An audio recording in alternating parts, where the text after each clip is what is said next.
शांति। 11 सितंबर 2020 की साकार मुरली। बाबा कहते, मीठे बच्चे, यह ड्रामा का खेल एक्यूरेट चल रहा है। जिसका जो पार्ट जिस घड़ी होना चाहिए वही रिपीट हो रहा है। यह बात यथार्थ रीति समझना है। प्रश्न, तुम बच्चों का प्रभाव कब निकलेगा? अभी तक किस शक्ति की कमी है? उत्तर, जब योग में मजबूत होंगे तब प्रभाव निकलेगा। अभी वह जौहर नहीं है। याद से ही शक्ति मिलती है। ज्ञान तलवार में याद का जौहर चाहिए, जो अभी तक कम है। अगर अपने को आत्मा समझ बाप को याद करते रहो तो बेड़ा पार हो जाएगा। यह सेकंड की ही बात है। ओम शांति। बाबा कहते, रूहानी बच्चों को रूहानी बाप बैठ समझाते हैं। रूहानी बाप एक को ही कहा जाता है, बाकी सब हैं आत्माएं। उनको परमात्मा कहा जाता है। बाप कहते हैं, मैं भी हूँ आत्मा, परंतु मैं परम सुप्रीम सत्य हूँ। मैं ही पतित पावन ज्ञान का सागर हूँ। बाप कहते हैं, मैं आता ही हूँ भारत में बच्चों को विश्व का मालिक बनाने। तुम ही मालिक थे ना, अब स्मृति आई है। बच्चों को स्मृति दिलाते हैं। तुम पहले सतयुग में आए, फिर पाठ बजाते।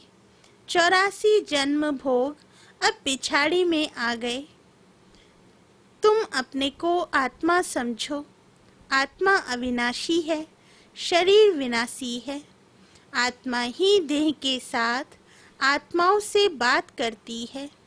आत्म अभिमानी होकर के नहीं रहते हैं तो जरूर देह अभिमान है। मैं आत्मा हूँ, ये सब भूल गए हैं। कहते भी हैं पाप आत्मा, पुण्य आत्मा, महान आत्मा। वह फिर परमात्मा तो बन नहीं सकते। कोई भी अपने को शिव कह ना सके। शरीरों के शिव नाम तो बहुतों के हैं। आत्मा जब शरीर में प्रवेश करती है तो नाम पड़ता है, क्योंकि शरीर से ही पाठ बजाना होता है। जो मनुष्य फिर शरीर के भान में आ जाते हैं, मैं फलाना हूँ, अभी समझते हाँ मैं आत्मा हूँ। हमने 84 का पाठ बजाया है, अभी हम आत्मा को जान गया हूँ। हम आत्मा सतो प्रधान थी, फिर अभी तमो प्रधान बनी हूँ। बाप आते ही तब हैं जब सब आत्माओं पर कट लगी हुई है। जैसे सोने में खाद पड़ती है ना, तुम पहले सच्चा सोना हो, फिर चांदी, तांबा, लोहा पढ़कर तुम बिल्कुल काले हो गए हो। यह बात और कोई समझा ना सके। सब कह देते हैं आत्मा निर्लेप है। खाद कैसे पड़ती है यह भी बाप ने समझाया है बच्चों को। बाप कहते हैं, मैं आता ही हूँ भारत में। जब बिल्कुल तमोप्रधान बन जाते हैं तब आता हूँ। एक्यूरेट टाइम पर आते हैं। जैसे ड्रामा में एक्यूरेट खेल चलता है ना, जो पार्ट जिस घड़ी होना होगा उस समय फिर रिपीट होगा। उसमें जरा भी फर्क पड़ नहीं सकता। वह है हद का ड्रामा, यह है बेहद का ड्रामा। ये सब बहुत महीन समझने की बातें हैं। बाप कहते हैं, तुम्हारा जो पार्ट बचा वह ड्रामा अनुसार। कोई भी मनुष्य मात्र ना रचयिता को न रचना के आदि मध्य अंत को जानते हैं। ऋषि मुनि भी नेति नेति करते गए। अब तुमसे कोई पूछे रचयिता और रचना के आदि मध्य अंत को जानते हो तो तुम झट कहेंगे हाँ। सो भी तुम सिर्फ अभी ही जान सकते हो, फिर कभी नहीं। बाबा ने समझाया है, तुम ही मुझ रचयिता और रचना के आदि मध्य अंत को जानते हो। अच्छा, ये लक्ष्मी नारायण का राज्य कब होगा यह जानते होंगे? नहीं, इनमें कोई ज्ञान नहीं, यह तो वंडर है। तुम कहते हो हमारे में ज्ञान है, यह भी तुम समझते हो। बाप का पाठ एक बार का है, तुम्हारी एम ऑब्जेक्ट ही है यह लक्ष्मी नारायण बनने की। बन गए फिर तो पढ़ाई की दरकार नहीं रहेगी। बैरिस्टर बन गया सो बन गया, बाप जो पढ़ाने वाला है उनको याद तो करना चाहिए। तुमको सब सहज कर दिया है। बाबा बार बार तुम्हें कहते हैं पहले अपने को आत्मा समझो। मैं बाबा का हूँ। पहले तुम नास्तिक थे, अभी आस्तिक बने हो। इन लक्ष्मी नारायण ने भी आस्तिक बनकर ही यह वर्षा लिया है जो अभी तुम ले रहे हो। अभी तुम आस्तिक बन रहे हो। आस्तिक नास्तिक ये अक्षर इस समय के हैं, वहाँ ये अक्षर ही नहीं। पूछने की बात ही नहीं, पूछने की बात ही नहीं रह सकती। यहाँ प्रश्न उठते हैं तब तो पूछते हैं। रचना और रचना को जानते हो तो कह देते नहीं। बाप ही आकर अपना परिचय देते हैं और रचना के आदि मध्य अंत का राज समझाते हैं। बाप है बेहद का मालिक, रचता बच्चों को समझाया गया है और धर्म स्थापक भी यहाँ जरूर आते हैं। तुमको साक्षात्कार कराया था। इब्राहिम, क्राइस्ट आदि कैसे आते हैं? वह तो पिछाड़ी में जब बहुत आवाज निकलेगा तब आएंगे। बाप कहते हैं बच्चे, देह सहित देह के सब धर्मों को त्याग मुझे याद करो। अभी तुम सन्मुख बैठे हो। अपने को देह नहीं समझना, मैं आत्मा हूँ। अपने को आत्मा समझ बाप को याद करते रहो तो बेड़ा पार हो जाएगा। सेकंड की बात है, मुक्ति में जाने के लिए ही भक्ति आधा कल्प करते हैं, लेकिन कोई भी आत्मा वापस जा नहीं सकती। 5000 वर्ष पहले भी बाप ने ये समझाया था, अभी भी समझाते हैं। श्री कृष्ण ये बातें समझा नहीं सकते, उनको बाप भी नहीं कहेंगे। बाप है लौकिक, अलौकिक और पारलौकिक। हद का बाप लौकिक, बेहद का बाप है पारलौकिक आत्माओं का, और एक यह है संगम युगी वंडरफुल बाप। इनको अलौकिक कहा जाता है। प्रजापिता ब्रह्मा को कोई याद ही नहीं करते। वह हमारा ग्रेट ग्रेट ग्रैंडफादर है। ये बुद्धि में नहीं आता है। कहते भी हैं आदिदेव एडम, परंतु कहने मात्र। मंदिरों में भी आदिदेव का चित्र है ना। तुम वहाँ जाएंगे तो समझेंगे यह तो हमारा यादगार है। बाबा भी बैठे हैं, हम भी बैठे हैं। यहाँ बाप चैतन्य में बैठे हैं, वहाँ जड़ चित्र रखे हैं। ऊपर में स्वर्ग भी ठीक है। जिन्होंने मंदिर देखा है वह जानते हैं कि बाबा हमको अब चैतन्य में राजयोग सिखा रहे हैं, फिर बाद में मंदिर बनाते हैं। ये स्मृति में आना चाहिए कि ये सब हमारे यादगार हैं। ये लक्ष्मी नारायण अब हम बन रहे हैं।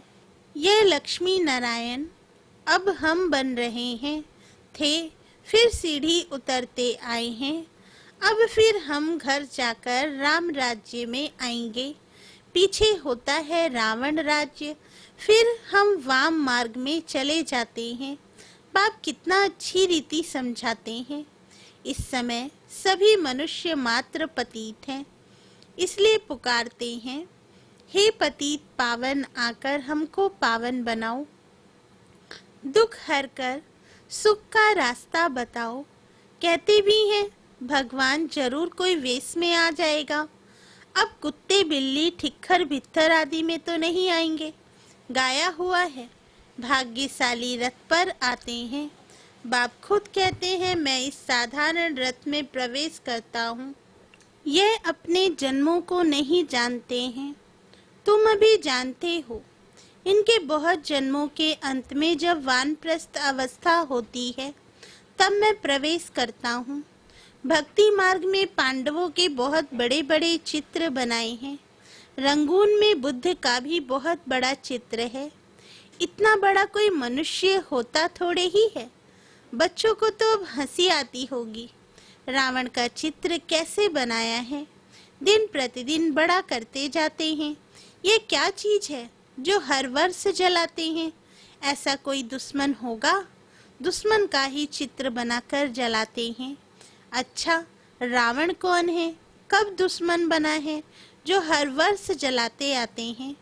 इस दुश्मन का किसको भी पता नहीं है। उनका अर्थ कोई बिल्कुल नहीं जानते। बाप समझाते हैं, वह है ही रावण संप्रदाय, तुम हो राम संप्रदाय। अब बाप कहते हैं, गृहस्थ व्यवहार में रहते कमल फूल समान बनो और मुझे याद करते रहो। कहते हैं, बाबा हंस और बगले इकट्ठे कैसे रह सकते हैं? खिटखिट होती है, सो तो जरूर होगा, सहन करना पड़ेगा। इसमें बड़ी युक्तियां भी हैं। बाप को कहा जाता है राजू रमजबाज, सब उनको याद करते हैं ना। हे भगवान, दुख हरो, रहम करो, लिबरेट करो। वो लिबरेटर बाप सबका एक ही है। तुम्हारे पास कोई भी आते हैं तो उनको अलग अलग समझाओ। कराची में एक एक को अलग अलग बैठ समझाते थे। बाबा कहते, तुम बच्चे जब योग में मजबूत हो जाएंगे तो फिर तुम्हारा प्रभाव निकलेगा। अभी अर्जुन वह जौहर नहीं है।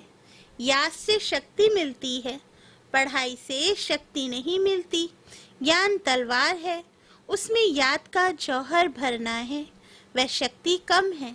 बाप रोज कहते रहते हैं, बच्चे याद की यात्रा में रहने से तुमको ताकत मिलेगी। पढ़ाई में इतनी ताकत नहीं है। याद से तुम सारे विश्व के मालिक बनते हो। तुम अपने लिए ही सब कुछ करते हो। बहुत आए फिर गए, माया भी दुस्तर है। बहुत नहीं आते हैं, कहते हैं ज्ञान तो बहुत अच्छा है, खुशी भी होती है। बाहर गया खल्लास, जरा भी ठहरने नहीं देती। कोई कोई को बहुत खुशी होती है। ओहो, अब बाबा आए हैं, हम तो चले अपने सुखधाम। बाप कहते हैं, अभी पूरी राजधानी स्थापन ही कहाँ हुई है। तुम इस समय हो ईश्वरीय संतान, फिर होंगे देवताएं। डिग्री कम हो गई ना, मीटर में पॉइंट होती है, इतनी पॉइंट कम। तुम अभी एकदम ऊंच बनते हो, फिर कम होते होते नीचे आ जाते हो। सीढ़ी नीचे उतरना ही है। अब तुम्हारी बुद्धि में सीढ़ी का ज्ञान है। चढ़ती कला सर्व का भला, फिर धीरे धीरे उतरती कला होती है। शुरू से लेकर इस चक्र को अच्छी रीति समझना है। इस समय तुम्हारी चढ़ती कला होती है, क्योंकि बाप साथ है ना।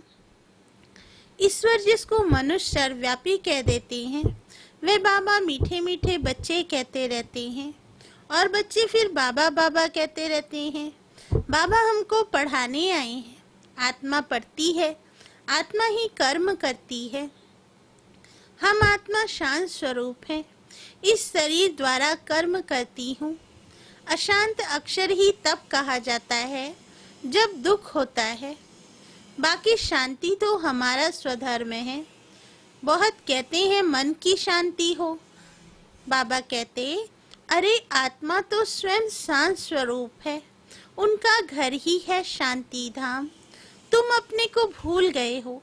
तुम तो शांति धाम के रहने वाले थे। शांति वहाँ ही मिलेगी। आजकल कहते हैं एक राज्य, एक धर्म, एक भाषा हो, one cast, one religion, one God. अब गवर्नमेंट लिखती भी है वन गॉड है, फिर सर्वव्यापी क्यों कहते हैं? वन गॉड तो कोई मानता ही नहीं है। तो अब तुमको फिर यह लिखना है, लक्ष्मी नारायण का चित्र बनाते हो, ऊपर में लिख दो सतयुग में जब इन्हों का राज्य था तो one god one deity religion था। परंतु मनुष्य कुछ समझते नहीं है, अटेंशन नहीं देते। अटेंशन उनका जाएगा जो हमारे ब्राह्मण कुल का होगा, और कोई नहीं समझेंगे। इसलिए बाबा कहते हैं अलग अलग बिठाओ फिर समझाओ, फॉर्म भरवाओ तो मालूम पड़ेगा, क्योंकि कोई किसको मानने वाला होगा, कोई किसको। सबको इकट्ठा कैसे समझाएंगे? अपनी अपनी बात सुनाने लग पड़ेंगे। पहले पहले तो पूछना चाहिए, कहाँ आए हो? बीके का नाम सुना है? प्रजापिता ब्रह्मा तुम्हारा क्या लगता है? कभी नाम सुना है? तुम प्रजापिता ब्रह्मा की संतान नहीं हो। हम तो प्रैक्टिकल में हैं। हो तुम भी, परंतु समझते नहीं हो। समझाने की बड़ी युक्ति चाहिए। अच्छा, मीठे मीठे सिकिल दे बच्चों प्रति माता पिता बाप दादा का याद प्यार और गुड मॉर्निंग। रूहानी बाप की रूहानी बच्चों को नमस्ते। धारणा के लिए मुख्य सार। फर्स्ट पॉइंट, मंदिरों आदि को देखते सदा यह स्मृति रहे कि ये सब हमारे ही यादगार हैं। अब हम ऐसा लक्ष्मी नारायण बन रहे हैं। सेकंड पॉइंट, गृहस्थ व्यवहार में रहते कमल फूल समान रहना है। हंस और बगले साथ हैं तो बहुत युक्ति से चलना है, सहन भी करना है। वरदान, माया के बंधनों से सदा निर्बंधन रहने वाले योग युक्त बंधन मुक्त भव। वरदान का सार, बंधन मुक्त की निशानी है सदा योग युक्त। योग युक्त बच्चे जिम्मेवारियों के बंधन व माया के बंधन से मुक्त होंगे। मन का भी बंधन ना हो। लौकिक जिम्मेवारी तो खेल है, इसलिए डायरेक्शन प्रमाण खेल की रीति से हंसकर खेलो तो कभी छोटी छोटी बातों में थकेंगे नहीं। अगर बंधन समझते हो तो तंग होते हो। क्या क्यों का प्रश्न उठता है, लेकिन जिम्मेवार बाप है, आप निमित्त हो। इस स्मृति से बंधन मुक्त बनो तो योग युक्त बन जाएंगे। स्लोगन, करण करावन हार की स्मृति से भान और अभिमान को समाप्त करो। अच्छा, ओम शांति।